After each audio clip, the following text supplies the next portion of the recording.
Back students, I am CMA Pratibha. आज हम workman compensation reserve के बारे में पढ़ेंगे। इसमें बेसिकली 4 तरीके के केसेस होते हैं। तो फिर चलो शुरू करते हैं। पहले हम इसकी एंट्रीज बताएंगे, उसके बाद हम प्रैक्टिकल क्वेश्चंस इसके ऊपर देख लेंगे, इम्पोर्टेंट है। इसके बाद हम इन्वेस्टमेंट फ्लक्चुएशन रिजर्व के बारे में पढ़ेंगे। तो चलो शुरू करते हैं। ये इम्पोर्टेंट है पेपर के पॉइंट ऑफ व्यू से। ऐसे 2-2 3-3 नंबर के क्वेश्चंस आ जाते हैं इसकी एंट्री बनाना, या फिर आपको एक क्वेश्चन दे देंगे, उसको आपको ये एंट्री बना के दिखानी होगी। चलो फर्स्ट केस करते हैं। वर्कमैन कंपनसेशन रिजर्व क्या होता है? वर्कमैन कंपनसेशन रिजर्व वो होता है कि मान लो अगर कोई कंपनी है, कंपनी में कोई वर्कर्स वगैरह काम करते हैं, उन वर्कर्स की वेलफेयर के लिए जो कंपनी है वो एक रिजर्व रख देती है अलग से। तो ये रिजर्व कहाँ पे शो होता है? ये रिजर्व शो होता है बैलेंस शीट के क्रेडिट साइड में। बैलेंस शीट के क्रेडिट साइड में, इधर साइड में ये आपका वर्कमैन कंपनसेशन रिजर्व शो होगा। ऐसे ही इन्वेस्टमेंट फ्लक्चुएशन रिजर्व जो है वो भी इधर ही शो होती है। फ्लक्चुएशन रिजर्व भी यही शो होती है, ठीक है। उसके बाद जो है इन्वेस्टमेंट फ्लक्चुएशन रिजर्व तो मेन मार्केट वैल्यू और बुक वैल्यू के ऊपर डिपेंड करता है। कैसे करता है मैं आपको अभी आगे समझाऊंगी। तो सबसे पहले हम वर्कमैन कंपनसेशन रिजर्व पे फोकस देते हैं। तो आई होप आपको ये समझ आ गया होगा कि वर्कमैन कंपनसेशन रिजर्व बनता क्यों है। कि अगर मान लो किसी वर्कर्स की, या फिर वो जो डिमांड कर रहे हैं, कभी बीच में कोई भी डिमांड आ जाती है वर्कर्स की, तो हम इस रिजर्व में से उठा के उनको, उनके लिए या तो बोनस दे देंगे, या फिर उनके लिए कोई भी गिफ्ट वगैरह होता है, या उनके वेलफेयर के लिए कोई भी काम होता है, तो वो हम इस रिजर्व को यूटिलाइज कर सकते हैं। इसलिए ये अलग से रिजर्व बनाया जाता है। जब भी कोई नया पार्टनर एडमिट होता है, तो क्या होता है कि ओल्ड पार्टनर जो है वो आपस में इस रिजर्व को आपस में बांट लेते हैं, मतलब अपने कैपिटल में दोबारा से क्रेडिट कर देते हैं। क्योंकि उनका ये मानना होता है कि ये जो उन्होंने रिजर्व करा है, यानी कि जो इनका पैसा है, ये पुराने पुराने पार्टनर्स का ही उस पे राइट है, तो इसलिए ओल्ड रेशो में डिस्ट्रीब्यूट होता है। इसमें इसमें सेक्रीफाइसिंग रेशो का कोई रोल नहीं होता, ठीक है। तो वो सबसे पहले जो है अपना रिजर्व जो है आपस में बांट लेते हैं, खत्म कर लेते हैं, ठीक है। तो इसकी जो एंट्री होती है, देखो अभी मैंने बताया था कि क्रेडिट साइड में आता है, तो इसको खत्म करने के लिए ऑब्वियसली है कि इसको डेबिट एंट्री में कन्वर्ट करेंगे। तो workman compensation reserve account debit to partners capital account, ये ओल्ड रेशो में बढ़ता है। आपको अभी बताया था कि ओल्ड रेशो में क्यों बढ़ता है, क्योंकि नए पार्टनर का कोई इसमें कॉन्ट्री नहीं होता है, इसलिए ये ओल्ड रेशो में डिस्ट्रीब्यूट कर लेते हैं। नेक्स्ट, इसमें तो ये था कि भाई ये पहला केस ऐसा है कि इसमें कोई भी क्लेम नहीं हो रहा है, इसमें कोई भी वर्कर्स या कोई प्रोविजन नहीं बनाना है आगे फाइनेंशियल ईयर में, इसलिए पूरा का पूरा रिजर्व अपने कैपिटल में क्रेडिट कर देंगे।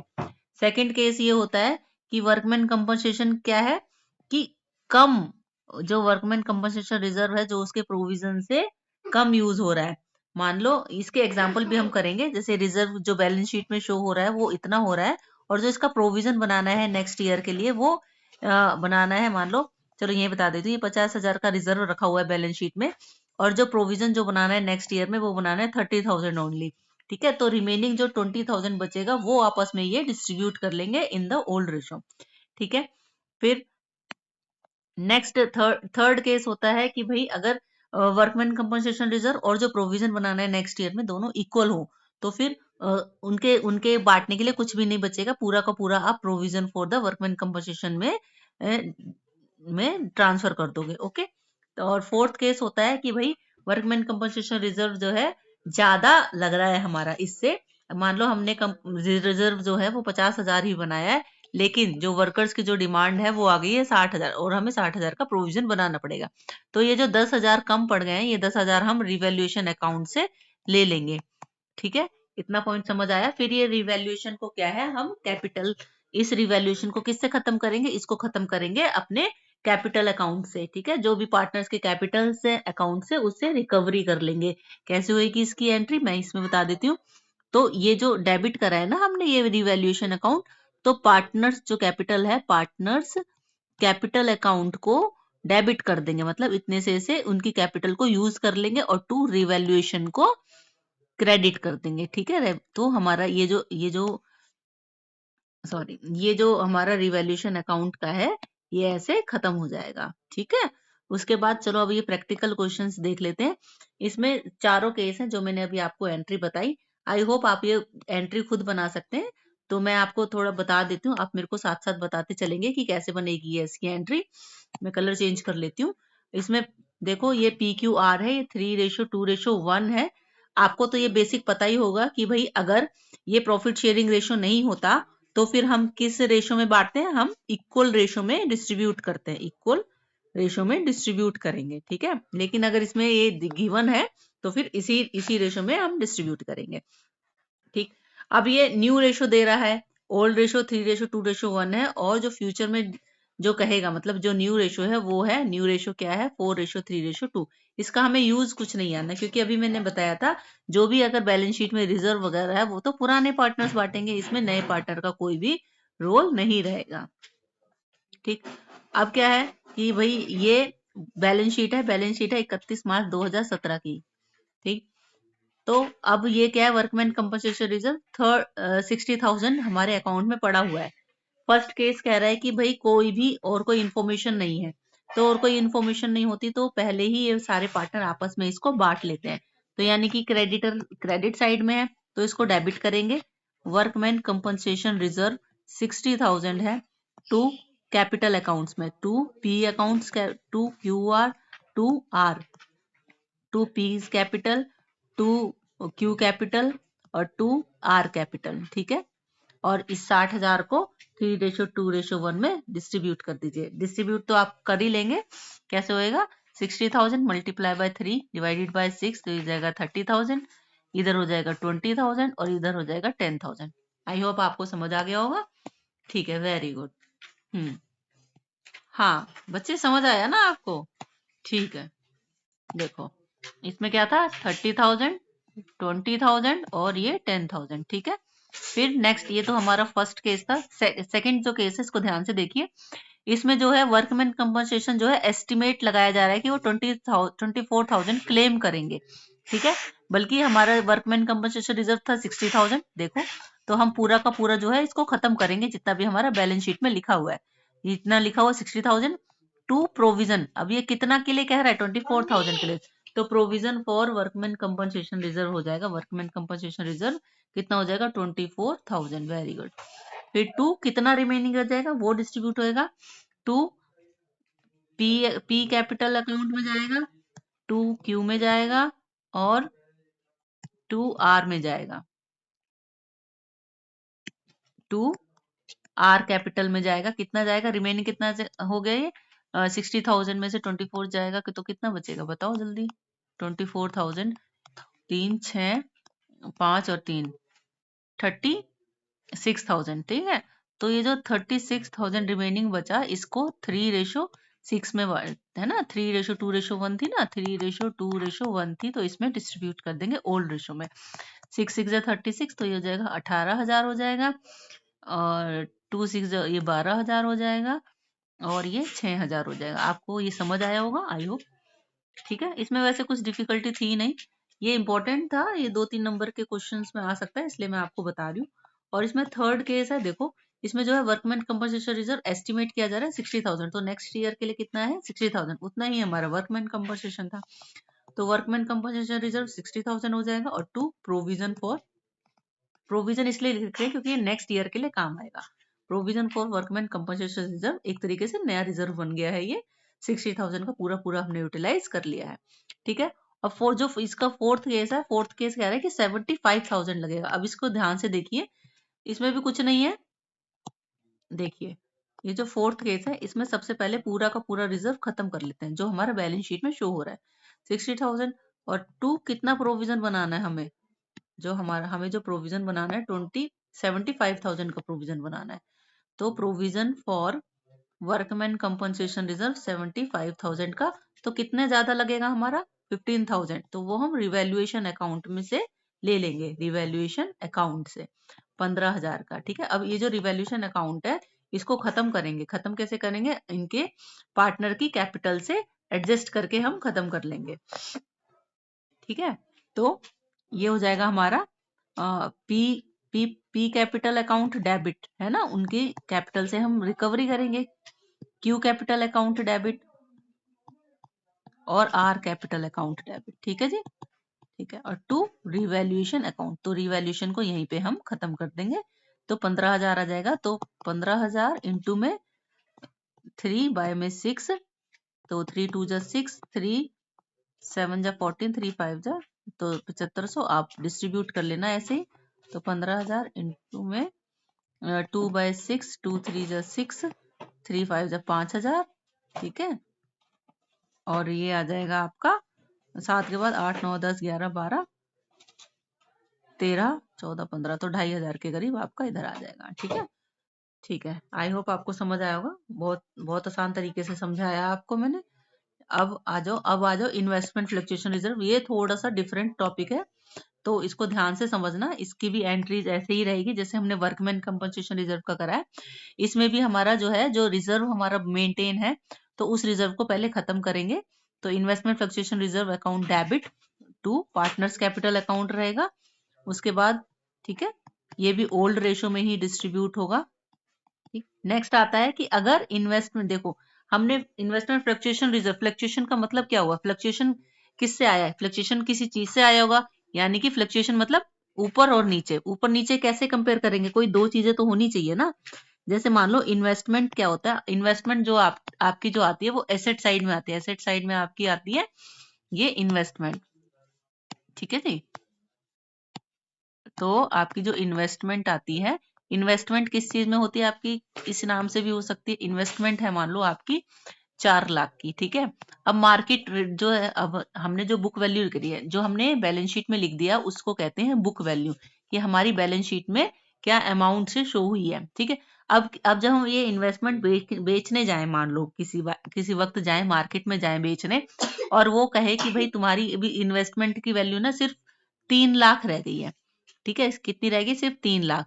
अब हम कहेंगे यार हमें तो लॉस हो गया, ये 1 लाख कम देगा हमें। तो ये जो 1 लाख कम है हमारे पास अचानक तो आएगा नहीं। तो कंपनी मतलब इस पॉइंट ऑफ व्यू से सोच के ना वो अपने अपने अकाउंट्स में ना एक रिजर्व मेंटेन करती है, जो सिर्फ इसी के काम आएगा कि अगर कोई मार्केट में ऊपर या नीचे हो जाए ना, तो हमें ना जोर ना पड़े, और हम अपने इन्वेस्टमेंट फ्लक्चुएशन रिजर्व से निकाल लेंगे उस पैसे को जो हमारा इसमें ऊपर नीचे हुआ है, ठीक है ना। समझ आ गया ना आपको, वेरी गुड। तो ये नाम से ही पता लग रहा है कि फ्लक्चुएशन, जो मार्केट में जो फ्लक्चुएशन हुई है, तो जो फ्लक्चुएशन है कहाँ से रिकवर कर लेंगे हम, इस रिजर्व से। तो इसलिए हम ये रिजर्व मेंटेन करते हैं। फिर जब नया पार्टनर आता है ना, फिर पुराने पार्टनर कहते हैं कि हम इस फ्लक्चुएशन रिजर्व में जो पैसा है ना उसको भी यूज कर लेंगे, ठीक है। तो ये भी ओल्ड रेशो में ही जाएगा, ठीक है। अब समझ आया कि हम इन्वेस्टमेंट फ्लक्चुएशन रिजर्व क्यों करते हैं, और ये बुक वैल्यू और मार्केट वैल्यू का क्या रोल है। Very good. चलो, अब इसमें भी 4 केसेस ही होते हैं, जैसे पहले बताया था। इसमें भी जैसे ये है, इसमें 3 केसेस, हाँ इसमें भी कई केसेस है, मैं आपको अभी धीरे एक एक करके बता दूंगी। सबसे पहले मोटा मोटा ये देख लो कि जो इन्वेस्टमेंट फ्लक्चुएशन रिजर्व है ना, ये वाला, ये देखो, ये जो इन्वेस्टमेंट फ्लक्चुएशन रिजर्व है, ये इसको हम क्या करेंगे, इसको रिवर्स करेंगे। कैसे, ये क्रेडिट साइड है तो डेबिट साइड में लिखेंगे investment fluctuation reserve account debit to partners में डिस्ट्रीब्यूट कर देंगे, ठीक है। नेक्स्ट क्या आता है, देखो इस जो सेकंड केस है, ये आप आराम से ही समझ लेंगे, जो मैंने अभी एग्जांपल दिया। When market value of investment is less than the book value. अब मेरी जो इन्वेस्टमेंट, आप इसमें कंफ्यूज मत हो जाना, इस रिजर्व में और इस इन्वेस्टमेंट में। ये जो सिर्फ इन्वेस्टमेंट बोलेगा तो ये एसेट साइड में हमारा ये शो हो रहा होगा, ये हमारी एसेट है, ठीक है। तो जो हमारी मार्केट वैल्यू, जैसे ये 3 लाख है, ये लेस है इस बुक वैल्यू से, ठीक है। तब क्या होगा हमारे में, ये देखो फिर होगी जो मैंने बताया।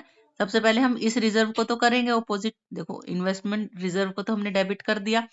फिर इन्वेस्टमेंट जो वैल्यू है, जो हमारी ये जो 4 लाख की है, तो ये जो 1 लाख से कम हुई है, 1 लाख से कम हुई है ना, 3 लाख रह गई, तो हमें 1 लाख कम करनी पड़ेगी अपनी इन्वेस्टमेंट। तो 1 लाख कम कर देंगे, टू इन्वेस्टमेंट अकाउंट को हम क्रेडिट कर देंगे। क्योंकि आपको ये रूल तो पता होगा ना, कि जब हमने इन्वेस्टमेंट खरीदी होगी अपनी, तो हमने क्या करा था उस टाइम पे, हमने इन्वेस्टमेंट को डेबिट करा था उस टाइम पे। इन्वेस्टमेंट अकाउंट को क्या करा था उस वक्त, तो डेबिट करा था, और टू बैंक, जिस भी जरिए से आपने वो चीज खरीदी होगी, ठीक है। अब हम इन्वेस्टमेंट की वैल्यू को कम करेंगे ना, क्योंकि उसको मार्केट वैल्यू तक लाएंगे। हम ज्यादा रख के अपने आप को धोखा थोड़ी देंगे, कंपनी के शेयर होल्डर्स को धोखा थोड़ी देंगे कि भाई देखो हमारी बुक, हमारी जो है ना इन्वेस्टमेंट 4 लाख की है, 4 लाख की, अब ऐसे थोड़ी जाएंगे, उसको मार्केट वैल्यू से एडजस्ट करेंगे। तो मार्केट वैल्यू कितनी थी? 3 लाख। अब जो 1 लाख की जो ज्यादा दिख रही है ना इन्वेस्टमेंट, उसको कम कर दो। तो इन्वेस्टमेंट को 1 लाख से कम कर देंगे। समझ आई? फिर और जो रिमेनिंग बच जाएगा, अगर मान लो हमारा इन्वेस्टमेंट रिजर्व में जो था, हमारा 2 लाख रिजर्व रखा हुआ था, हमने सोचा था कि मार्केट में जो भी फ्लक्चुएशन होगी ना, इससे रिकवर हो जाएगी। ठीक है, तो 1 लाख हमने जो इन्वेस्टमेंट को कम कर दिया, कम करा, क्योंकि हमें मार्केट वैल्यू तक की वो पहुंचानी थी। और फिर जो रिमेनिंग बचा 1 लाख रुपए, उस 1 लाख को हम ओल्ड रेशो में डिस्ट्रीब्यूट कर देंगे। वेरी। फिर उसके बाद नेक्स्ट जो केस है, अब क्या है, जो मार्केट वैल्यू है, fall in the value equal to the investment fluctuation reserve. अब जैसे मान लो कि है ना, ये जो मेरी मार्केट वैल्यू है, मार्केट वैल्यू 3 लाख ना होके ये हो गई मेरी 2 लाख की। ठीक है, अब इतना इतना ज्यादा रिसेशन आया कि मेरी बस इन्वेस्टमेंट बस है ना 2 लाख की रह गई। कितने की रह गई? मेरी सिर्फ 2 लाख की रह गई मार्केट वैल्यू उस इन्वेस्टमेंट की, जो मेरी 4 लाख की बुक वैल्यू थी। ठीक है, बुक वैल्यू मेरी 4 लाख की थी। अब मेरा इन्वेस्टमेंट रिजर्व भी मेरा 2 लाख का है। रिजर्व मैंने कितने का बना रखा है? 2 लाख का बना रखा है। तो अब मेरे को अपनी इन्वेस्टमेंट कितने तक लानी पड़ेगी? 2 लाख तक की लानी पड़ेगी। तो मेरी एंट्री क्या होगी? इन्वेस्टमेंट अकाउंट को मैं करूंगी डेबिट, है ना। इन्वेस्टमेंट अकाउंट को मैं करूंगी, ये रहा, नहीं ये नहीं आएगी, ये आएगी इन्वेस्टमेंट फ्लक्चुएशन रिजर्व। अपने जो रिजर्व बना रखा है उसको मैं ऑपोजिट करूंगी टू इन्वेस्टमेंट अकाउंट से, है ना, क्योंकि मेरा सारा सारा रिजर्व कहाँ यूज हो गया? इन्वेस्टमेंट को मार्केट वैल्यू तक लाने के लिए। तो मेरा रिजर्व में 2 लाख रखा था, और इन्वेस्टमेंट में कितना लाऊंगी? मेरा मार्केट वैल्यू 2 लाख रहेगी, और बुक वैल्यू कितनी थी? 4 लाख। अब मैं इस 4 लाख को घटा के कितना लाऊंगी? 2 lakh.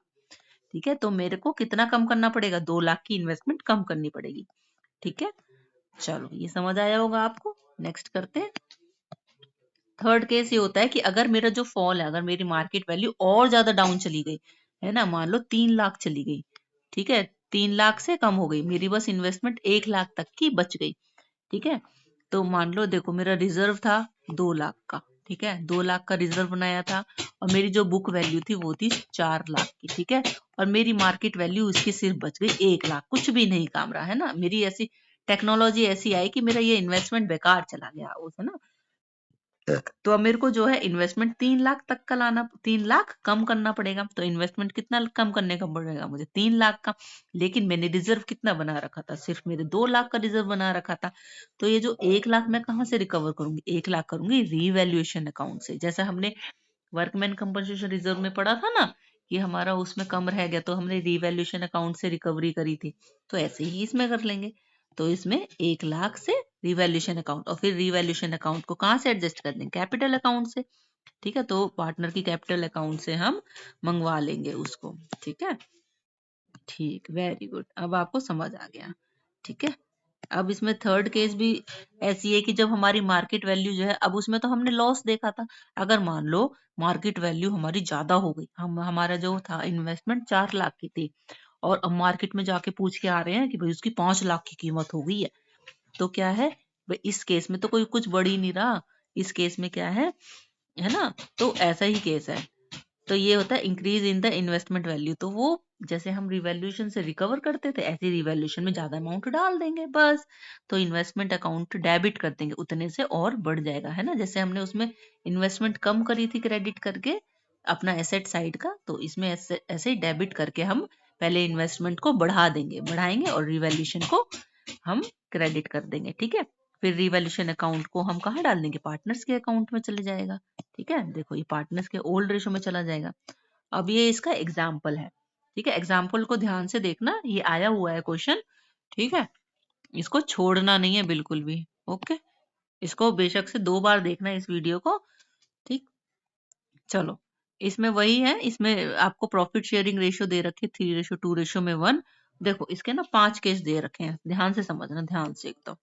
First case, investment fluctuation reserve दे रखा है 30,000 का। ठीक है, तो ये जो रिजर्व दिए होते हैं इसको हमें ऑपोजिट करना होता है, और किस में एडजस्ट करना होता है?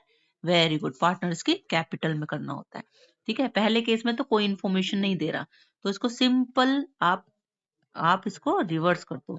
तो ये हो जाएगा इन्वेस्टमेंट फ्लक्चुएशन फ्लक्चुएशन रिजर्व। ठीक है, रिजर्व टू पार्टनर्स कैपिटल। ठीक है, ये भी आप बांट ही देंगे, इसको मेरे को कराने की जरूरत नहीं है, आप मुझे करके दिखाना है ना। मैं आप मेरे को मैसेज बॉक्स में लिख के दिखाना 30,000 ये पूरी इस कैपिटल इसमें पार्टनर्स में डिस्ट्रीब्यूट हो जाएगा। Very good. अब आ जाओ नेक्स्ट केस में। नेक्स्ट केस का कलर चेंज कर देती हूँ। ये जो नेक्स्ट केस है ये कह रहा है मार्केट वैल्यू। देखो अब आपको है ना दिक्कत नहीं आएगी। ये जो मार्केट वैल्यू 5 लाख है और इधर भी बुक वैल्यू भी मेरी 5 लाख है, तो मेरा रिजर्व बिल्कुल नहीं हिल रहा। ठीक है ना, अब मेरे को यूज करने की थोड़ी जरूरत पड़ी, जितनी थी मेरी बुक वैल्यू उतनी ही मार्केट वैल्यू है। तो मेरे फ्लक्चुएशन रिजर्व से कुछ भी मेरे को एडजस्ट करने की जरूरत है नहीं ना। तो मैं पूरा का पूरा इसको यूं ही रिवर्स कर दूंगी। इन्वेस्टमेंट फ्लक्चुएशन रिजर्व को मैं कर दूंगी 30,000। सेम एंट्री हो जाएगी, ये सेम एंट्री। ठीक है, इसको डिस्ट्रीब्यूट कर देना 2P 2Q 2R। अब 30,000 मल्टीप्लाई 3/6, 3 2 जा 2, 15,000 आ जाएगा। 2 से करेंगे 2 3 जा 10,000 आ जाएगा और ये 5,000 आ जाएगा। चलो मैंने सॉल्व करके दिखा दिया बातों ही बातों में। आ जाओ फिर आ जाओ थर्ड केस। थर्ड केस क्या है, क्या कह रहा है ये, देखो इतना दिख रहा होगा आपको। चलो कलर चेंज कर देते हैं। अब आ जाओ थर्ड एंट्री। ठीक है, ध्यान से समझना, ये बहुत आसान है वैसे। ये देखो मार्केट वैल्यू जो इन्वेस्टमेंट की थी, देखो 4,88,000 रहेगी 5 लाख से। ठीक है, तो कितने का डिफरेंस हुआ बताओ। 5 लाख में से 488 का रह गया, तो 1 2 3 2 9 1 है ना। तो 12,000 का हमें कम हो गई इन्वेस्टमेंट। ठीक है, तो अब ध्यान से देखना। सबसे पहले मेरे को रिजर्व को क्या डेबिट लिखना ही लिखना है। ठीक है, investment fluctuation reserve, fluctuation reserve कितना 30,000। अब मेरी इन्वेस्टमेंट की वैल्यू घटी है कि बढ़ी है, घटी है। तो मेरे को इन्वेस्टमेंट को कम करना पड़ेगा ना। कितना कम करना पड़ेगा, इन्वेस्टमेंट मतलब मुझे अपनी एसेट को कम करना पड़ेगा। तो मैं क्रेडिट करके कम दिखाऊंगी और डेबिट करके बढ़ा के दिखाऊंगी। लेकिन इधर मेरा कम हो रहा है 12,000 से, तो मैं 12,000 से अपनी इन्वेस्टमेंट को कम कर दूंगी। ठीक है, मैं आराम से इसलिए बोल रही हूँ क्योंकि आपको ये समझ आए कि मैंने इधर 12,000 क्यों लिखा है। क्योंकि मेरा 488 के मार्केट वैल्यू और मैं लेके बैठी हूँ अपनी बुक्स में 5 लाख का, तो मुझे 12,000 से अपनी इन्वेस्टमेंट कम करनी है। ठीक है, ठीक है। फिर उसके बाद 2। अब मेरा 12,000 कहाँ से रिकवरी कर ली मैंने, फ्लक्चुएशन रिजर्व से। तो मेरे पास तो 30,000 था, मैंने इसमें से सिर्फ कितना यूज करा 12,000। तो मैं कितना और बचा मेरे पास, मेरे पास बचा 28,000 का। ठीक है, 28,000 का बचा, चार नहीं 28 नहीं 18,000 का बचा। ठीक है, अब ये जो मेरे पास 18,000 बचा है ना, ये जो मेरे पास ये जो 18,000 बचा है, इसको मैं P Q और R में डिस्ट्रीब्यूट कर दूंगी। ठीक है जी, वेरी गुड। P Q और R में डिस्ट्रीब्यूट कर दूंगी। किस रेशो में डिस्ट्रीब्यूट करूंगी, वही 3:2:1 में, ओल्ड रेशो में। ठीक है, अब इसको तो कैलकुलेट कर ही लोगे कि मैं करके बताऊं। 3/6 3 2 जा और 2 9 जा, तो ये हो जाएगा 9,000 और ये 2 3 3 6 ये हो जाएगा 6,000 और ये हो जाएगा 3,000। ठीक है, अब इसमें कोई कंफ्यूजन तो नहीं हो रही होगी। ठीक है, चलो नेक्स्ट। चलो इसको मिटा दूं, नहीं नोट डाउन कर रहे हो, ठीक है नोट कर लो। फिर मैं इसके आगे चलती हूँ। ये जो फोर्थ केस है, फोर्थ केस। ठीक है, अब सबसे पहले ये बताओ मेरे को, इन्वेस्टमेंट मेरा कितना लिखा था, फ्लक्चुएशन रिजर्व, रिजर्व कितना था 30,000। ठीक है, 2। देखो अब मेरे को इन्वेस्टमेंट की वैल्यू क्या करनी है, कम करनी है, क्योंकि मैंने उसमें कितना है 5 लाख दिखा रखी है। ठीक है, कितनी है मेरी वैल्यू उसमें, बुक वैल्यू 5 लाख। और मेरे को कितनी रह गई है, 4 4 6 1 2 3 1 2 3 4 9 5, तो मेरी 54,000 रह गई है ना, 54,000 से कम हुई है। तो मैं क्या है, ठीक है, देखो ये देखो अब ध्यान से देखना इसको। टू इन्वेस्टमेंट, टू इन्वेस्टमेंट कितना कम करूंगी, 54,000, 54,000। ठीक है, अब तुम इधर कह रहे होगे बस मेरा तो रिजर्व 30,000 का है, मैं 54,000 को कैसे वो करूंगी एडजस्ट। तो ध्यान से देखो, मैंने बताया था वो आएगा रीवैल्यूएशन अकाउंट में। रीवैल्यूएशन अकाउंट से मैं एडजस्ट करूंगी कितना, 14,000, 14 नहीं 24,000। ठीक है, समझ आया आपको। तो मैं 24,000 को इससे एडजस्ट कर दूंगी। समझ आया, वेरी गुड। और फिर मैं इस रिवैल्यूएशन अकाउंट को किस में बांट दूंगी? PQR में। वेरी गुड, अब आपको समझ आ रहा है। ठीक है, बहुत आसान था, कोई कुछ भी दिक्कत नहीं है। PQR में बांट दूंगी टू रिवैल्यूएशन, रिवैल्यूएशन अकाउंट कर दूंगी। इधर रिवैल्यूएशन मेरा 24,000 था, इस 24,000 को मैं ओल्ड रेशियो में बांट दूंगी। ठीक है, अगर कर दोगे ना इतना तो 3/6, 3 2 जा 2, ये हो जाएगा 12,000, 2 3 3 8 जा 8,000 और ये 4,000। ठीक है, वेरी गुड। ये आप नेक्स्ट वाला, ये जो फिफ्थ केस है, ये आप करना, और अगर ना समझ आए तो आप मेरे को मैसेज करना। तब तक के लिए पूरी मेहनत करनी है, कोई इसमें कोताही नहीं बरतनी। ठीक है, ओके, तब तक के लिए बाय। कल हम आपके लिए फिर नया टॉपिक लेके आएंगे इसमें, और कोशिश करेंगे ये 4-5 टॉपिक्स में हम आपका कवर कर दें। ठीक है, हमने आपको प्रीवियस क्वेश्चंस तो करवाए ही हैं अभी दो दो वीडियोस में। अगर नहीं देखे अभी तक आपने तो उसको जरूर देखिए। ठीक है, थैंक